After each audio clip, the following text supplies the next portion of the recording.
老铁们，大家好！今天啊，讲解一下咱们的拆解工具，给他开个专场。为什么给他开个专场啊？首先有很多朋友啊，他不了解这是个什么东西啊。咱们看一下，这就是拆解工具，就是咱们一把电镐啊，加咱们的镐尖有很多朋友也知道，咱们的工具都有质保的，像这款啊，展现在咱们面前的这款电镐是质保半个年的，6个月。怎么个质保啊？是6个月烧机免费换新机。还有咱们的镐尖质保3个月。有很多朋友是不知道怎么质保的，也不知道这套工具该怎样使用。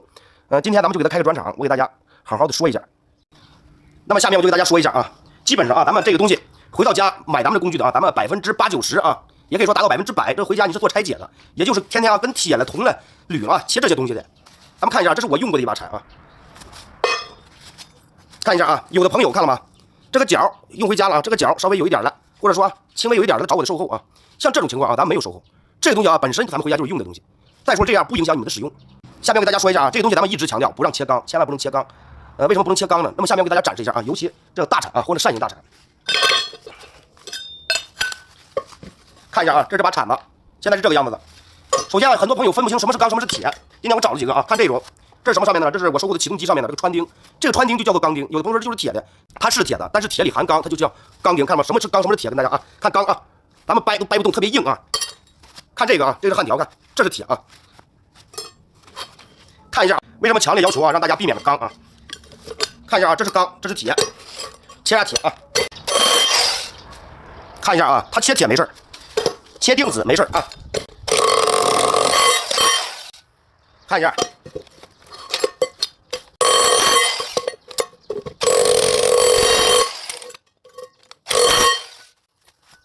这是铁的啊。下面让大家看一下为什么不让大家切钢。看一下啊，看一下咱们刚切了下钢啊，它会受损一点。这是刚性小的啊，如果刚性大的，它就会崩了。看到了吗？这是切钢的啊，看着啊。看一下，这个铲子明显的出锅了啊。有很多朋友啊，买过咱们这套工具去，他分不清啊什么是钢，什么是铁，切到了会出现这个情况。有的朋友说啊，咱们的铲子，你的铲子质量太不行了，因为什么时候就切了个小东西，你别说切一个小东西了啊，你就切半个，咱们就切了一根螺丝啊，它就出现这个情况了，因为这个螺丝是钢的。看一下。在咱们生活中拆解啊，难免会遇到这种钢的，也属于正常。有的咱不知道，像这个东西啊，它切铝，看一下啊，咱们看一下切胶皮啊，这出了一个豁啊，看一下用这边切，它是不会出现这种情况的啊。看一下，像这管是铁的啊，这个没事。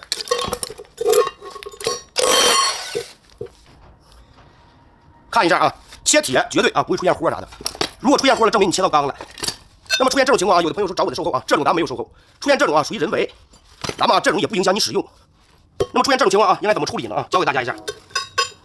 或者咱们的铲子钝了啊，这样了不证明这把铲子作废了，咱们可以用家里的角磨机啊或者砂轮机打磨一下。教给大家一下怎么打磨啊，看一下。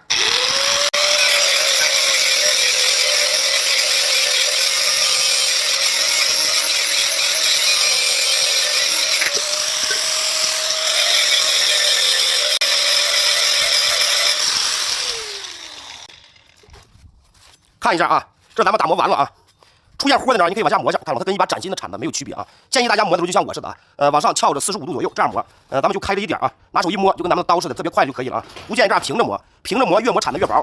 如果你再碰到钢啊，它会豁的更多。所以说这样磨啊，也可以增加咱们铲子的寿命。所以说啊，像豁一点掉个小角啊，这属于正常。咱们生活中对吧？说不定你切什么东西了，你难免会碰到里边有含钢性的东西，因为咱们的铲子是钢的，它不可以切钢。所以说啊，钢跟钢相碰必有一伤，咱们的铲子薄，所以说容易受伤的肯定是它啊。尤其这几把铲啊，咱们的任何一把铲啊，你出现这种情况都可以磨。有的朋友说顶尖的或者月牙铲啊，这是我打螺丝打的。你螺丝有一个钢，咱们就用它打。你打完了可以磨啊，不代表说你像我这把这样就证明我这把铲子该扔了啊。它的持久耐用性是很强的。所以说啊，如果说你有这种情况，有的老板说了啊，你要嫌这点瑕疵的啊，那你就考虑好了啊，你考虑好了再购买咱们家的这套工具，因为这个东西啊，不知道你们是回家干什么，回家肯定都是用的，越用越旧，这是很正常的东西啊。